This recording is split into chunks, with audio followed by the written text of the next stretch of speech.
Hi guys, it's Gem here from Fundamental Sports and Fitness, and today we're going to look at going over exercises to help you complete the Couch to 5K.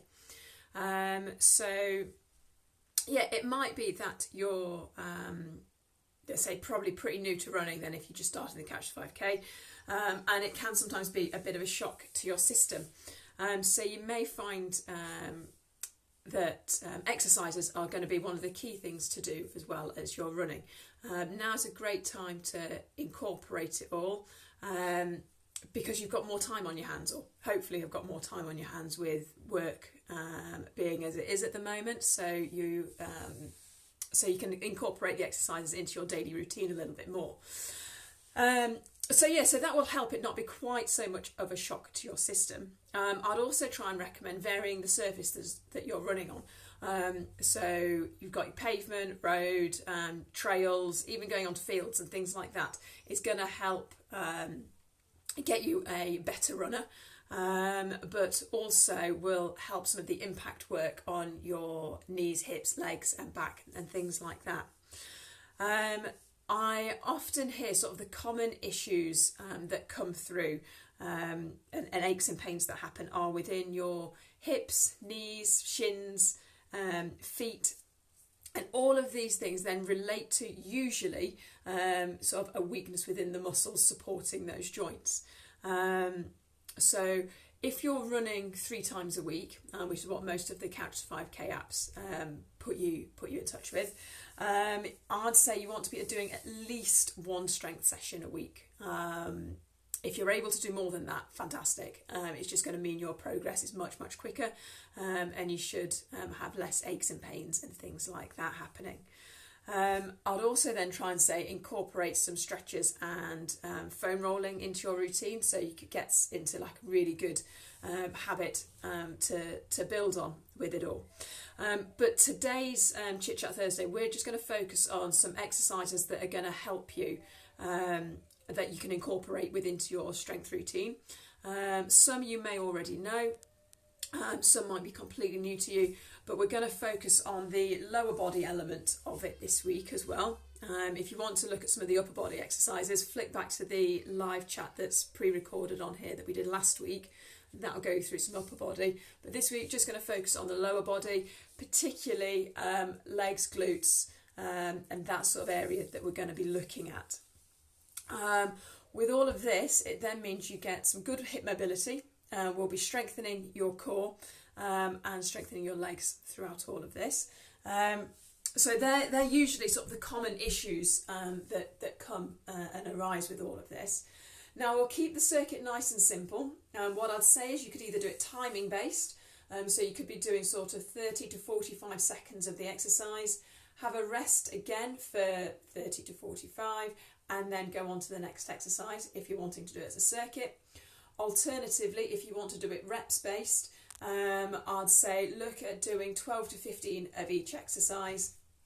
And if you're building it into a strength routine, look at doing sort of 2 to 3 sets of everything, and that will get you into a nice good habit with what you're wanting to do. Now, a great mobility exercise to start us off with is something called a man maker. Now, within this position, you want to get down into a nice low squat. Okay, so it looks more like a bit of a frog position. Okay, so feet on the floor, knees out wide, hands on the floor, and you keeping your head and chest looking forwards. Now from this position, you're going to turn forwards, okay, step back with one foot, back with your other foot, okay. Now you could make this a little bit harder if you wanted to, okay, and add in a couple of hip taps, okay, or coming out to the side, engage your core a little bit more, and step up, stand up. So the whole thing, if you're just wanting a simple man maker, bend down, okay, hands on the floor, step back, in, up. So that's one complete movement. So down, out, in, up. Okay, so that's great for working your hips. And what I'd always say is once you're in that flat position, like that high plank, make sure abs are engaged, core's braced, shoulders, hips and heels are all in that lovely straight line. Another great exercise is a hip bridge. Now I'm going to show it without a weight, but if you want to make it a little bit harder, you just want a weight placed on your hips, okay, or just on your stomach. Make sure you're holding it. Now for your hip bridge, lay yourself down on the floor, knees bent.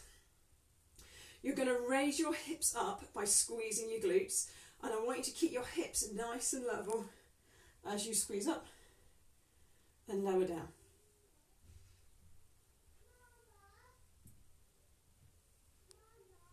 Okay, so that's a nice simple hip bridge, and just make sure that your glutes are squeezed as you're raising up and down. Next one we'll do is a squat. So lots of different variations of a squat that you can do, but your key bit I want to see is that your head and chest again are always looking forwards, okay, and you're putting your weight through your heels as you're lowering down. So hands by your side, lowering down, okay, knees coming over my toes, okay, if my weight is through my heels, okay, the more weight I've got through my heels, the more I've got to squeeze my glutes, okay, to stand back up, okay, so down and come back up. If you find your knees are coming forwards into this position, okay, and your heels are raising off the floor, okay, your quads are doing too much of the work, okay. Now for running, we want your glutes doing the work, so really weight back, okay, so weight's over your heels, you've then got to squeeze your bum to stand back up, okay.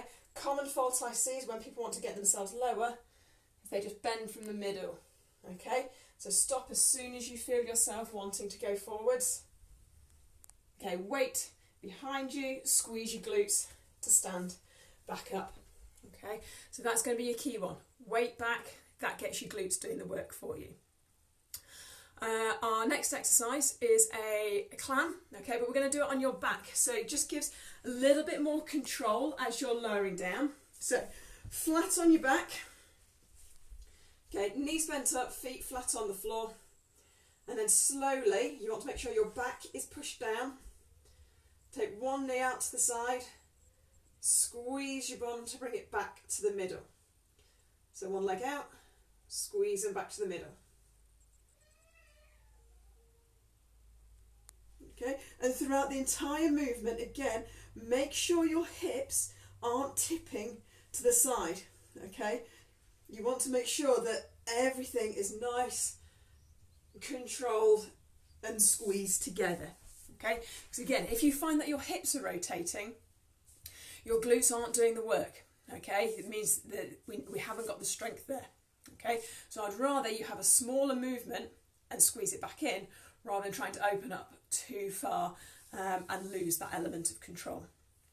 Okay, and then next one we're going to do is a bird dog. So again, looks at that control from our hips and our torso and our shoulders. Lovely core exercise. So you want to be on all fours with your back nice and flat, okay? So it can be sort of a lovely position to get into, as we say, that neutral spine. If you're with yoga, you might be used to sort of the cat and the cow as you're bending up and down, but you're wanting to find that middle position, back nice and straight. Okay, great tip I was always given was imagine you have got a tray of champagne glasses that are full and you don't want any of them to spill. So push your hands and down into the floor and your knees down into the floor, and then from that position we're going to raise our right arm and then our left leg.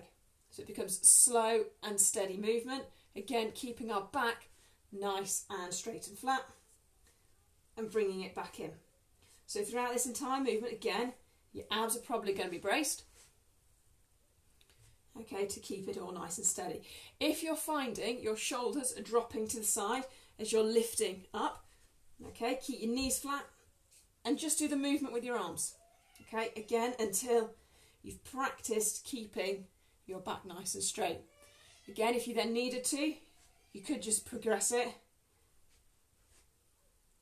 to just lifting your legs. Again, keeping everything nice and steady so your hips aren't dropping side to side as you're doing it. And then once you've practiced it up, introduce the whole movement again. So as I say, there are some nice exercises that you can introduce into your routine for when you're practicing your Couch to 5K, but also if you're finding you're getting any little niggles as you're running, they're a really nice combination little circuit that you can be getting on with. And so we have got loads of videos and exercises going up on our Facebook page at the moment. We've got some different bits heading over on Instagram. And you might have seen at the moment, I've also opened up our blast sessions, so our fitness for runners and obstacle course racers, as a pay-as-you-go weekly payment option for new people coming and joining us. So if you're wanting a bit of extra fitness advice and some circuit sessions, if you're wanting a bit of extra help and doing your home workouts, it's a great way to come and try the sessions and see what they're like. They're all online, and as I say, head over to our website. I'll also post the link at the bottom of these comments, and then you can head over there, select which sessions you want to come to, and all the links get sent to you. So it's really, really simple, and I can look forward to seeing you there if you're wanting some extra help with some of the workouts that you'll be doing at home. We're a lovely group, and yeah, nice bit of motivation. If you've seen some of the Instagram stories we've been putting up over the last few days, they've definitely been working as nice and hard within sort of the strength-based side of things. Next week's sessions will be looking more at your core and doing some core-based exercises within them. So yeah, let me know how you're getting on, guys. If you've got any topics that you want me to discuss on our Chit Chat Thursday, just again post them in the comments section, and I can do a bit of research and we can go over them for you and answer any questions that you may have on the topics that you're after. I'll see you soon, guys. Bye.